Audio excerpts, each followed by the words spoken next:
Sorry mga igsoon, naka-shade ko karon kay wala pa ma-clear up ang akong mata.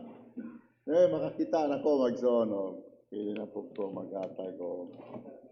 Yutay minsan. Ay, Mike Day, no? Okay, so salamat kaayo sa Ginoo nga makahimo na punta pagatag og mensahe karon. Santo naka-shade lang ko kay wala pa ma-clear up ang akong mata, no? Sa injury nga naitabo.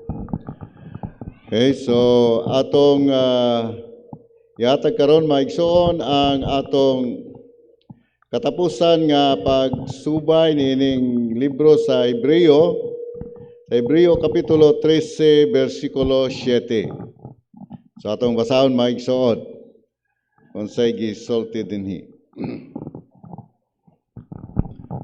Ay dinhi maigsoon, inumdumi ang inyong mga pangulo, sila nga kaniadto na nagsulti kaninyo sa pulong sa Dios, palandungan ninyo ang gisangputan sa ilang kinabuhi ug awatan ninyo ang ilang pagtuo. Nalanginan sa Dios iyang mga pulong. So dining bahina sa kasulatan maigsoon, nagapahayag ang balaang kasulatan nga kita adunay mga pangulo at pa mo'y nanguna sa mga bulaton sa Ginoo, sa mga pagtuon, sa mga pagsaysay, sa mga paggiya o pagdasig sa mga kaigsuonan.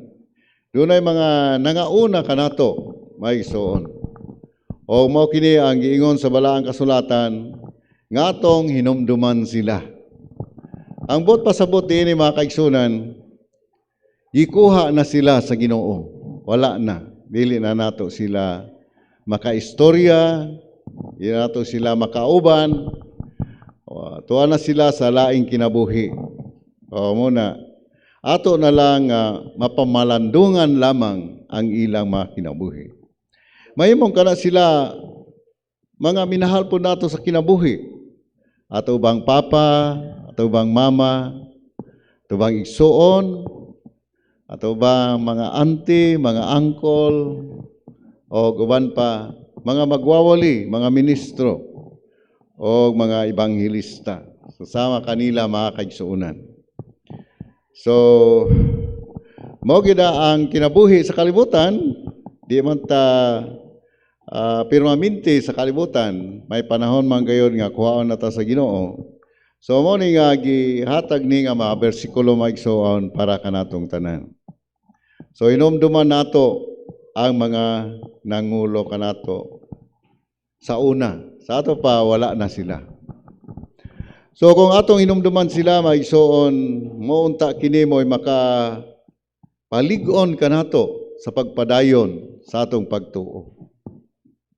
Kay matod pa manggod sa kasulatan nga ang kamatayon mao ang kadaugan. So kay namatay naman sila, nidaog na sila. Sa atong pagtan-aw sa ilang kinabuhi nga nakadaog na sa tanan nga mga kalisdanan sa kalibutan, numduman nato sila nga sila di ay mahimong makahatag og pagdasig kanato, paglig-on kanato kanunay. So kung siguro ato siyang papa, mayon nato nga to si papa sa una, di ba? Nga naman ta. Papa sa una, buhi pa siya. Kini iyang ipangbuhat, kini iyang ipangtambag nako, kini iyang gisulti nako. Nakadaog na siya kay gikuha na siya sa Ginoo. So amo na maigsoon ang mensahe nga atong makuha dinhi mga kaigsuonan. So ingon sa balaang kasulatan, palandungan ninyo ang gisangputan sa ilang kinabuhi. So atong pamalandungan, di ba? Siguro ang atong mga minahal sa kinabuhi sa una o mga ministro sa una nagakalisod na ay naibawaan nato nga magwawali. Naglisod gyud siya, wala siya kwarta, daghan siyang mga anak. Ug moadto siya magwali, magbilin lang siya usa ka bulig nga saging sa iyang pamilya. yang biyaan niyang pamilya, maadto siya sa lain-laing lugar, magwali. Then, pag pamauli niya, o pag-uli niya, makita niya nga, buhi ramang gyapon ang iyang pamilya. Di ba? So, doon ay mga preacher nga nag-antos sa kalisod, di ba? Sa kinabuhi. Muna nga, pamalandungon nato sila, yun sa nila, nga natabok nila ang lisod nga kinabuhi, og nagmadaogon diha sa Ginoo. So, muna maigsoon. Og ang katapusang mensahe dinhi nga giingon sa to is awatan ninyo ang ilang pagtuo. So muna. So kung sila nagpadayon hangtod sa katapusan, padayon po ta. Di ba?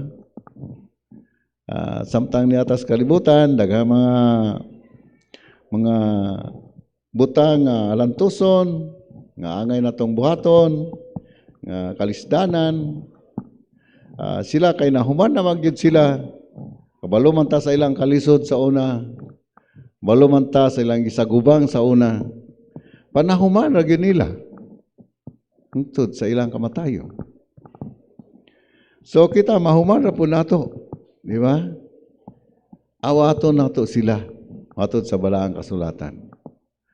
So kitang tanan buhat ni ini atong sundo ng kabubuton sa Ginoo, paningkamutan kutob sa atong mahimo, aron nga mabuhat gyud nato ang iyang kabubuton o mamahimo kita nga sama kanila nga nagmadaogon na diha sa Ginoo. So muna maigsoon. So kung sa English pa ingon niya, remember them which have the rule over you, who have spoken unto you the word of God, whose faith follow. Labi na sa mga magwawali, mga ministro, mga evangelista nga nagsulti gyud kanato sa mga pulong sa Ginoo, nga nagagiya kanato sa atong kinabuhi. Hinumduman nato sila bisan wala na sila karon. Nga pinaagi sa atong paghinumdum kanila, mamalig-on kita kay nakita nato nga sila nilahutay mangyod hangtod sa katapusan. So ingon ni ana mga kaigsunan, ang tambag sa balaang kasulatan nga atong nakuha dinha sa Hebrehanon 13, og manghinaot kita maigsoon nga kini nga mga pulong magpabilin sa atong kasing-kasing nga magahatag og kalig-on sa atong pagtuo kanunay nga magasunod kaniya hangtod sa katapusan sa atong kinabuhi. Daan kayong salamat maigsoon, ang Dios magapanalangin kanatong tanan.